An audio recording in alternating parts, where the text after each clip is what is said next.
Khomas Regional Commander Shikongo said that they caught the man at 77 Independence Avenue apartments. The man's passport did not have a stamp indicating that he entered from the border post. Got that particular individual whom we found at a flat, an apartment around Windhoek. That apartment is just opposite the seat of Windhoek. It's called 77 Independence Avenue. It's an apartment. That person booked an apartment for some couple of days. And luckily, before it was too late, we were able to get that person. We engaged the person. We managed to get his documentation, the passport. And then we realized that he had a passport which was not stamped at all. No, it was not stamped. That's a clear indication that for you to come through Namibia, you must go through the immigration. So his passport was not stamped by immigration. So he confirmed to us that yes, I went through the river and I was assisted by some people to cross the river, and they ended up in Windhoek.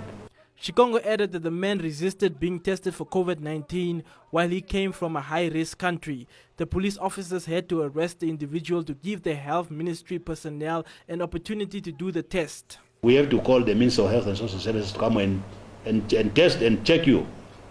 And this person decided, no, I'm not going to be swabbed, because that thing is painful. Whether he has been tested already or not, he was claiming it's too painful. Therefore, we will not go through it. So by then we already conducted the Minister of Health and Social Services. The doctor, the swabbing team arrived, and then we handed him to the team. And actually it was very clear to the doctor that I was not going to be tested. Unless the police will just kill me, I will not be tested. So as a result of that, we managed, at least with the doctors, we managed to convince him slightly, although he had still a problem to be tested. And by that particular time, he became violent. The time of becoming violent, we actually, as a law enforcement, we had to handcuff him.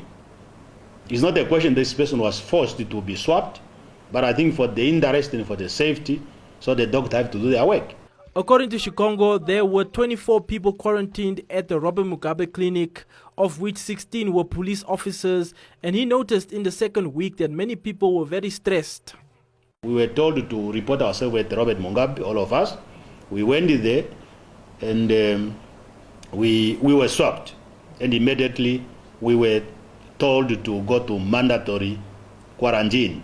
That's how we ended up, all of us, 8 of us, by then. But then there were some other officers that went to search, that actually were mostly busy with searching, and that went with him to airport, that went to place him at the isolation place at the airport. We were also told to go and swabbed. So the swabbing was done. As a result of that, about 16 police officers ended up in a quarantine.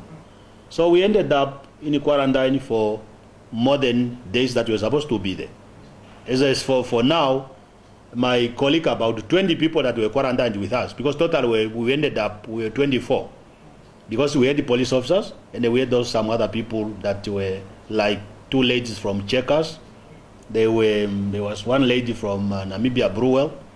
There was 1 doctor from the Ministry of Health and Social Services. And there were other 3 people that get into contact with this person at Namibia Brewell. He went to eat there, and he invited them probably for lunch, and they start mingling, buying them some drinks. And as a result, these people were now identified as contact to him. So the number went to 24. And we kept on waiting. The first week was fine.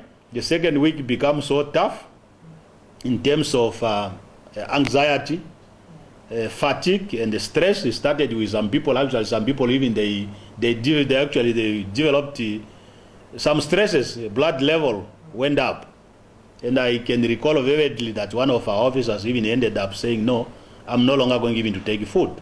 This is going too far. We have been here now. We have got families. We have things to do outside there." But we keep on encouraging him. Shikongo is happy to announce that all 24 patients, including himself, were released back into society and tested negative for COVID-19.